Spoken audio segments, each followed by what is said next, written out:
Welcome back to Yelena Talks. This is the 18th podcast titled Once a Coincidence, Twice a Pattern. Let's get straight into it. I've been talking to people, random things, conversations throughout the week, and something that I've said a few times that I remember my coach used to tell me is, we're just here collecting data. And when you look at information as just exactly what it is, information to help you guide you and make the next step, we are less attached to maybe the interpretation or income of that specific piece of data or evidence. Let me kind of explain what I'm talking about. I was talking with someone about, I was catching up with someone for coffee this week, and we were talking about just the conversation or progress that I've been making in my life. And as soon as I started to break cycles or stop just giving people the benefit of the doubt all the time and take information as is information and move on and make my decision that like builds my life, the better I've been, experiencing life. And so she was talking about someone who had a certain relationship pattern, and this person is a very good person. And so we just started to talk about, even though this person is a good person, I believe that they are, very close to God and spiritual and all that, just like I believe for most people, they have had a certain pattern of relationship breakups. And sometimes I think we put people a little bit on a pedestal if they seem to have more, I don't know, like more of a title or status, or we perceive them as more quote unquote spiritual, but we forget like we're all humans figuring this stuff out. And you could be a good person and mean well and have gifts of the spirit, and like you could do a lot of amazing things, but you're not immune to not yet, at least. Maybe we'll get to this kingdom era, but we all still have issues. And I think sometimes it's so humbling, especially when you're in a position of power, to be like, hey, I'm realizing my relationships don't work out. Or let's pretend, I'm going to make some scenarios up. People in ministry tend to get really hyped up to work with me, and then they like all kind of leave within the first 3 months. And so like the title of the podcast, one time something happens, okay, it is what it is. It's hard to totally interpret, or it doesn't have as much weight to a decision. But if the same or very similar circumstances now happen twice, I'm going to start getting suspicious that I'm like, is that a pattern? And the third time if that happens, oh, that's definitely a pattern, probably a cycle. So this person has had a couple relationships where, they start out, I don't know all the details, but point is they get pretty serious, near actually engagement. I don't know how many times they've been engaged, but at least once. And it just keeps on being broken off.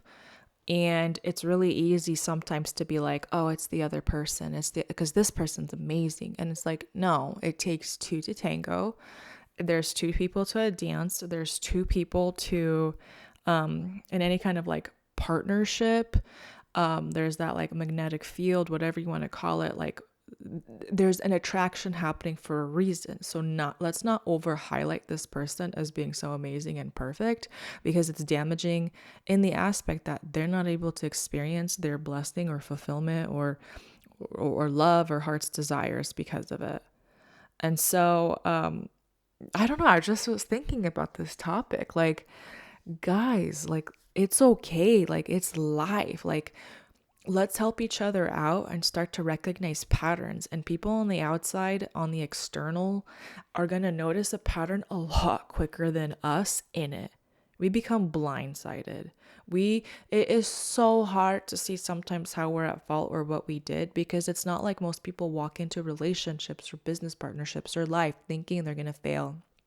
I mean, if you are, like, you got other issues, but I'm talking about like most people like want to step into love or experience love, until then we start to dig in and start to identify these self-sabotaging patterns or these issues, or like history replays itself, So I'm going to really dig into things that I've experienced breakthrough in, and now I continue to really help clients. And again, I just take away from stigma. There's nothing wrong with you specifically. You're not defected as a human being at your core. No, there's something going on that oftentimes generationally is being played out. And let's just, like that podcast I had last week, name that curse. What is it? What is leading up to, these undesired results now, 2, 3, and multiple times. So I'll start with a little story. God has given me really good friends. Thank God. We grow together, we help each other out. I remember way before, years ago, let's just say I was embarking on my healing journey of what it means to fully like love and honor myself and be open and attract, specifically in like romantic relationships, attract a guy that I love. Thank the Lord I have that now, and oh my goodness, every time I talk about him to people, about us, like literally people get teary-eyed because the story is amazing, because he's amazing and the story is redeeming itself. But your girl Yelena has had some issues leading up to that. And I was not one to like date around. I didn't even know how to talk to guys. And it's not that I didn't know how to talk to guys. It's more like, it's like that classic. If you like him, yeah, good luck. Like, I'm not going to talk to him and he'll never know I even like him. I'll poker face. Oh my goodness. So cold. So scared. I mean, the reality is I was so scared of vulnerability. It's like a whole host of things that were going on. It's like ironic because I was able to talk to guys. I can talk to people, humans. I have clients. Like, I'm good at that. But if it's like, if I identified someone that I kind of liked or was like crushing on, oh my gosh, I'd never talk to you. So you would never know. And can you imagine living in that imaginary world of non-existence? Sad, sad, sad, sad. Anyways, but I think I hit like a really low. But you know what? God is so good. He uses everything. Because I hit like such a low at one point where I'm like, what has happened to me that this is what I'm entertaining? That was like my wake up calls of something's not working out, and I humbled myself and got help, and now I'm walking in amazingness. But let's back up. Sorry, I'm trying not to laugh. Thank God I can laugh now. It's like a sign of healing, because at the time that was not funny. Okay, so I definitely don't like using names ever if I don't have to, but let's call this guy, I don't know. Let's just call him Johnny or something. There was a guy that I started to have a conversation with. We kind of texted a little bit. Surprise that I was actually texting. But we just messaged a little back and forth. And I think, something that I've had to like break off of me is stop looking at people at their potential and look at them again as is. That's today's topic. Data. Or data for some of you who pronounce it like that. Very quiet guy, very timid, very shy. I was just like, maybe he'll break out of his shell. Maybe he'll get there. Maybe I don't know. Texting wise, he was okay. Nothing grand. Our lives, looking back now, complete opposite, not compatible whatsoever. But people's pressures were getting to me, like, you need to talk to guys and you need to put yourself out there. And so, proud of me for at least having that, at least kind of texting back and forth a little bit with this person. I am proud that I was able to do that, because believe it or not, that was huge for me, because I don't know, never really interacted with guys much on a little bit more level than just, acquaintances.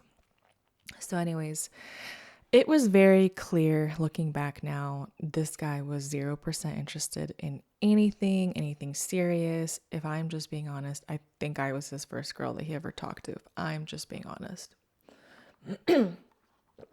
Sorry, raspy voice. Anyway, so, I was kind of excited to talk to someone a little bit, and I don't know what he was thinking. And I think at some point it was just like not going anywhere. And I was thinking, poor me at the time, like maybe we should maybe try to meet in person or something, have a conversation. I mean, texting, how long can a person text? This is, again, I really wish I didn't experience this, but it is what it is, and that's my story. So I was like, maybe we should meet up. Looking back now, heck no, why did I do that? But that was so courageous for me. I thought I was being so courageous, putting myself out there. without really understanding at the time that then I was sliding into that masculine spirit, which is 100% the opposite of what I wanted with a guy. But it's okay. I mean, I learned so much, and that's why I have what I have now, and it's so amazing, me being in my feminine. But let's go back to hypothetical Johnny. He was like, oh sure, and asks for my address, or for is gonna meet him, or for the address of where we were gonna meet up. I was like, oh, okay, like he's interested. And literally, like the day of, he texted me like a couple hours before, like, I'm busy, I'm actually doing X, Y, and Z, can't come. I was like, okay, bummed. I get it. He had some kind of like travel job or something. I don't know. He was busy. But then I also was like, you kind of knew ahead of time that you weren't going to come. Like, why did you just give me a couple hours of notice? Like, that's really lame. But again, I'm trying to be open, put myself out there. And a week or so later, it's like we actually decide to meet up. And I was already there and he's like not showing up. Sad, annoying, sad. Now I understand again, this person did not want to meet me, did not have courage, was not interested. And the more I know about him, the more I'm like, oh, what was I thinking? But yeah, I mean, think about how pathetic I felt as a girl. Like, I, I was trying to, I was just looking forward to meeting him, to seeing him, and being there, waiting for him, feeling pathetic. And then finally have him like way later be like, oh, I'm so sorry, X, Y, and Z happened.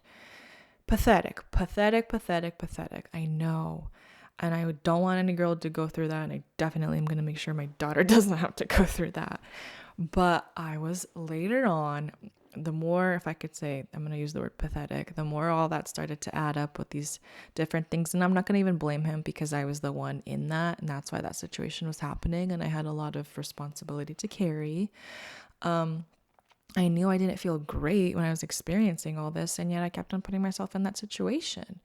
Maybe you can call it desperation. I don't know. I mean, that sounds kind of mean, but at the same time, when you have these like unhealthy adult voices like telling you what you should do, to the point where it's just like going against what you believe is right, like that's kind of what happens. So I remember I was on a trip with a friend and I started to disclose to her all the stuff that was happening, where he flakes and he stood me up and he doesn't respond and da da da da da. Just this classic annoying stuff. I look back, I'm like, I'm telling you guys, that's never happened to me. How did I even get to that? I just snowballed down at one point. Like, I didn't wake up like that. And I was telling him like, how dare he do X, Y, and Z. And then she's just like looking at me, and with a lot of love and sass, she points her little cute manicured bony finger at me and was like, Liana, fool me once, shame on you. Fool me twice, shame on me. And I like stared at her, and instantly it just resonated. She's right. Like, there's nothing I could say. There's like nothing I can say to defend my butt. Like, I just look so ridiculous if I'm trying to get defensive. It's just to make myself look, try to collect some ounce of dignity I might have left, which in this scenario had zero. We even like jokingly as girls were just kind of like, that boy, like his name should be Weak Sauce. Like, what on earth, blah, blah, blah. Because I wouldn't even tell her his name. I was so embarrassed. Oh my gosh. So my point is, that's when I started to kind of learn like patterns. And when I looked at it with this guy specifically, like, why was I going through this multiple times to be like rejected and I was like self-sabotage. I mean, it was just like a sabotage situation, putting myself in a situation where it's like, you already know what happened the last two times and how painful and embarrassing it is. And I'm gonna just say, I am even embarrassed to say that I finally met up with him, and that was like such a ordeal. After that, I mean, I think, again, thank goodness God redeems everything. After that, I'm like, how did I get to such a pathetic state? This is not who I am. I would never do this. If my friend was in this situation, I'd be like, what are you thinking? Like, why are you like going so low? This person's showing you they don't care. You're not compatible. Like, you're so much better than that. And again, looking back, you can always give yourself that pep talk, but when you're in it, it's hard. And that's why it's good to have external people who love you point this stuff out. And so I remember like working with my coach. And I've talked about this in previous videos, but I was working with my coach, and again, that one was like my worst situation in my opinion, but I just had these situations where it's like I'd like a guy, we would even maybe talk a little bit, nothing ever crazy. And I just would get stuck in these situations where they would not reciprocate anything more. And even if I try to put myself out there in such a non-threatening, just like, hey, I'm kind of around, like I would not like ask guys out or anything, but just like being around, or if I could hang out, like the more older I got, the more I tried to like really step it up with just being present and out there. Still, like if I did not have a guy reciprocate any kind of attention or interest, I just remember like looking back, it's that hope.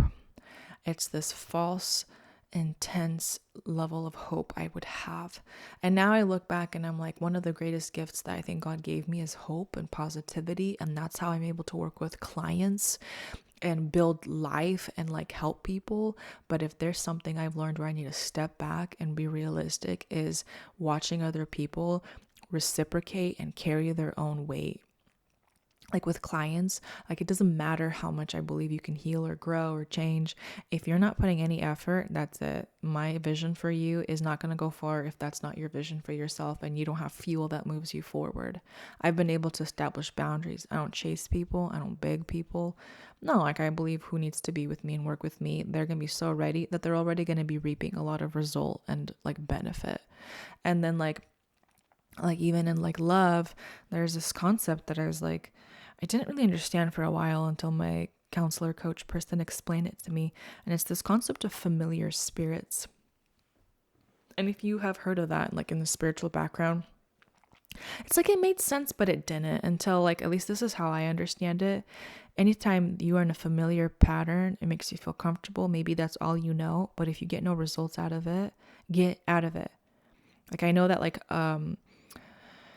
when you're comfortable and something's familiar, it feels safe, but that's an illusion because a lot of times people get trapped. And that's why sometimes people like repeat these cycles of like, let's say they came from an abusive home where they're just like, I don't know, disrespected, disregarded, whatever.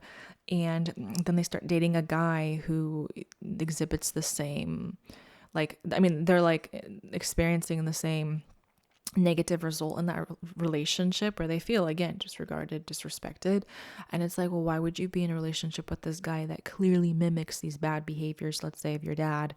And the thing is, again, when you're in it, it's so hard to tell, but it's familiarity. Oh, I know how it feels when someone is kind of mistreating me, then I'm going to act like this and I'll people please.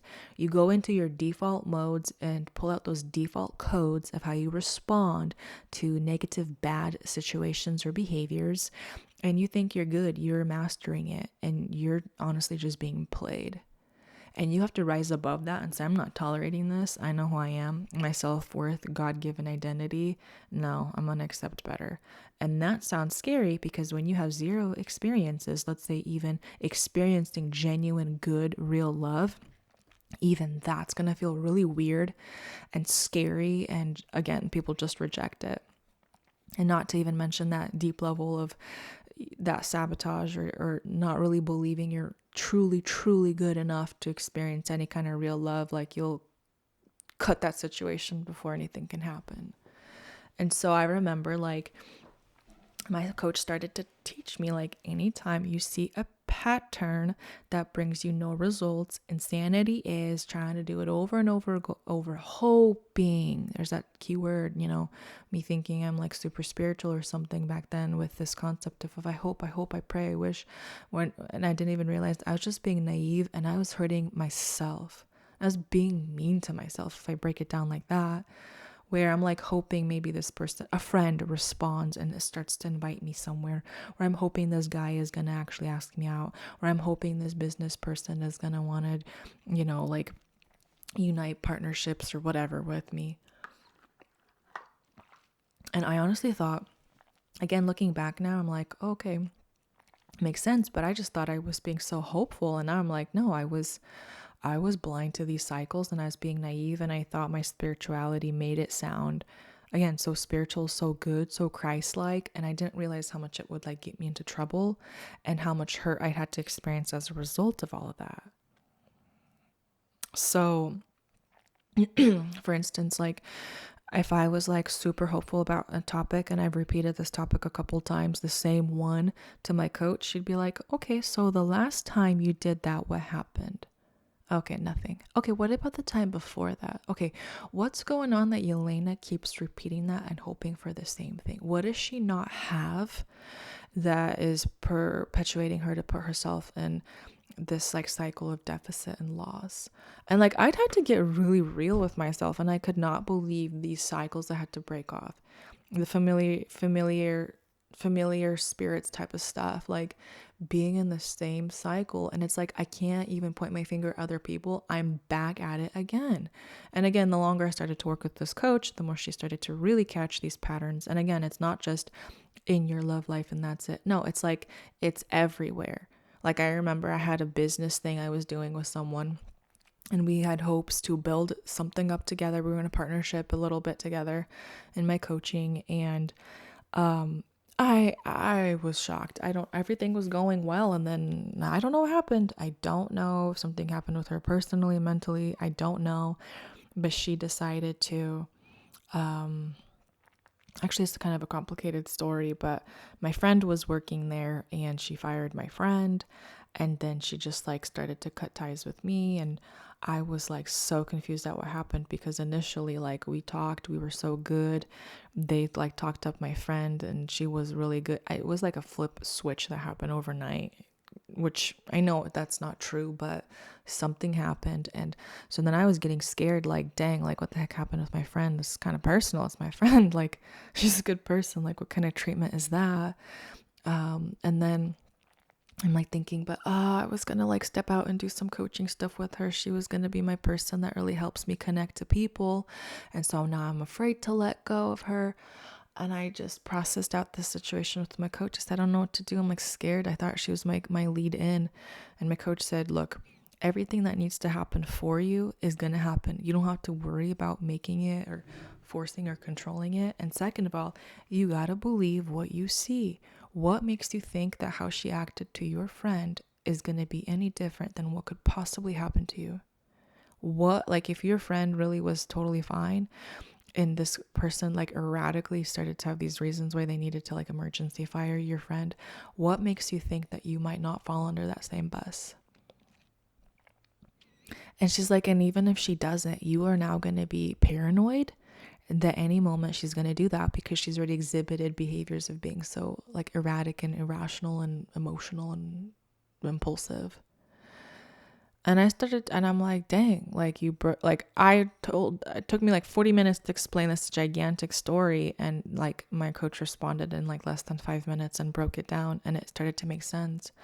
And I just started to remember throughout all my conversations, personal, professional, friendships, another big one. Why do I keep on putting myself in situations to be like rejected by people like by friends? Yelena's not being a good friend to Yelena by putting herself in those situations where she already knows she's going to be rejected, because she already was by that person five other times, if not 555. So I really started to like reconsider in my brain what it means to be Christ-like. And like somewhere in my upbringing, background, traumas, all of that, I started to inappropriately associate God, Christ, Jesus as someone who was, I don't know, now I look at it as someone who's like a doormat, people pleaser, and pushover. And now I start to recognize like that's not about like forgiving people. That's me like not even having any level of like self-respect or hope or belief that there are healthy people who like want to do business with me and love me and choose me. And now I'm like, years later in a way healthier, better season, but it's because I had to just start to look at data for what it is. Data. This person doesn't want you. That's okay. That's just their own thing. That person, unhealthy. You're going to keep on like reaping their suspicion and paranoia if you're going to be in their energy. Move on. God has better for you, which by the way, so glad I did, because I want nothing to do with that, because my business went into such a different direction. Like That would have been so hard to like unweave from that if I stayed doing business with that person. So anyways, like, again, today's podcast, once a coincidence, I don't really believe in coincidences, but my point is, it's just, okay, piece of data, it's okay. But twice, okay, it's a pattern. 3 times, definitely a cycle. And so, like, even for you who are listening, what are areas, relationships, behaviors, results, you keep on getting the same thing? And instead of like being, the thing is, like, you can't even continue doing life without like targeting internally, like, what's going on. Like, for instance, let's say you are, let's just go off with the same rejection kind of pattern. Unless you are like actually targeting something in yourself, like, you should expect to actually get the same results. Like fruit. One of my podcasts said the fruit doesn't lie. Like, good fruit, bad fruit, it is what it is. Assess, use your brain. God has given you a brain to have wisdom and to assess, make healthy judgments. We need to stop being naive and stop being so super spiritual that we're just shooting ourselves in the foot. And then we're the ones used, abused, laughed at, exploited. And this is how good people just tend to start to deteriorate or give up. Thank God I didn't give up. Thank God he brought me a woman who like mentored me and helped me just really get real with like what God was showing me in the natural. What a man sows, he reaps. Like, what's going on that I'm attracting this or entertaining this or in relationship? Because everything I unite myself with mirrors something in me. Otherwise, I would have said no to it. It's like, for instance, like these dating apps people have. I don't have a problem with that, but it's like when people are complaining over and over about, well, this guy just came up to me, or this guy on this dating app, how was I supposed to know? But if you've already been on a couple of dates with them, and they're the same types of people, and you've had some level of like prolonged conversation and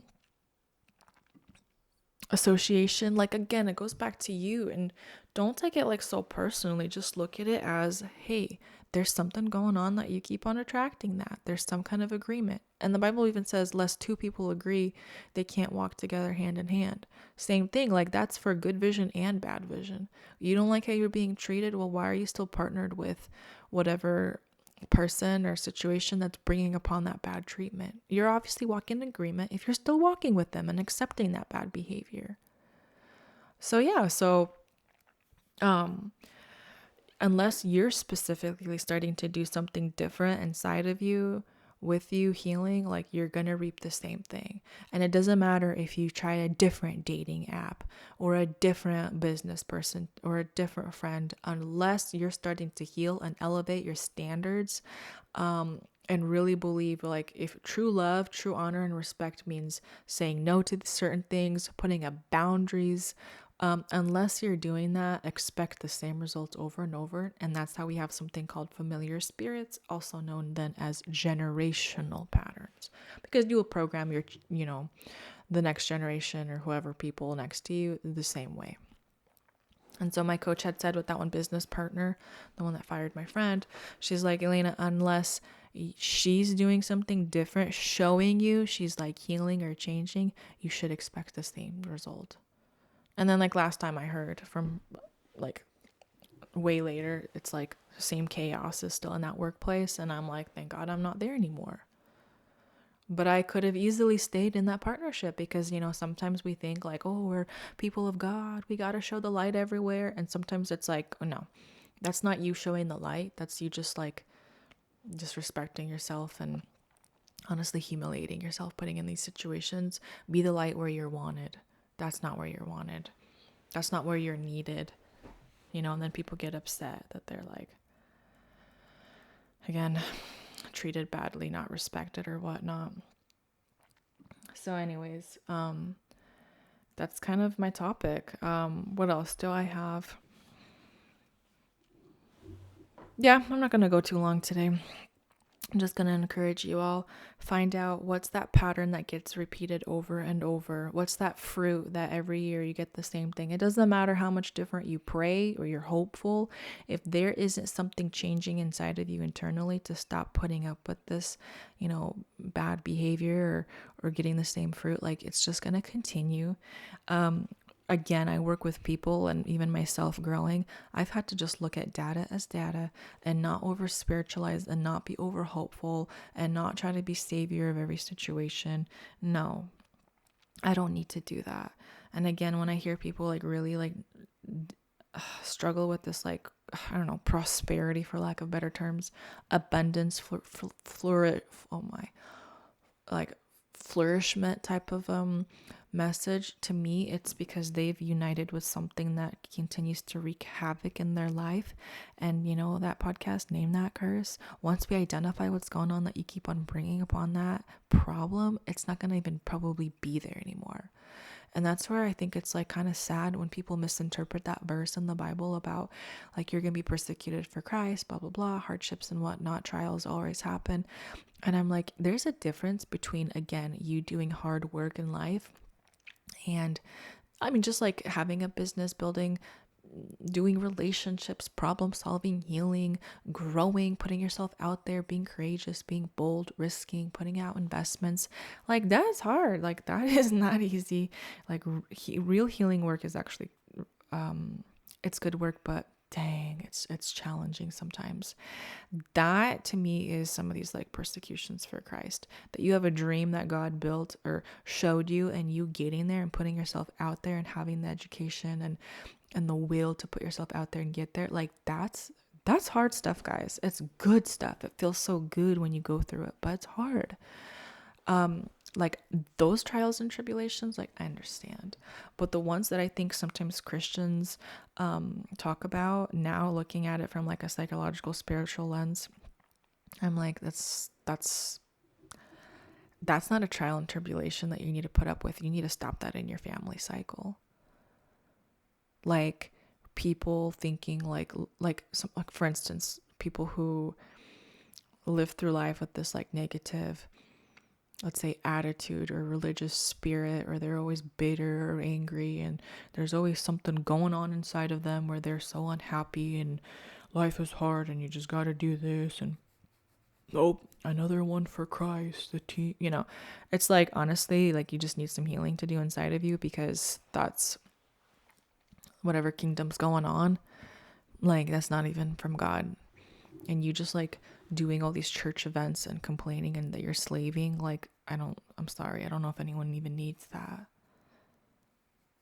Maybe that's a separate topic, but again, ladies and gentlemen, let's really identify what can be healed and changed so you can live in freedom. And the Bible says where there's freedom, where their spirit is, there's freedom. If you don't feel freedom in a certain area, then I'm going to use that Bible verse to believe that you can gain freedom, and that's inviting the Spirit of God.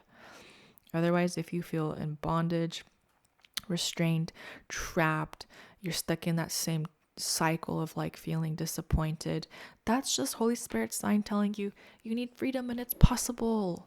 Get help.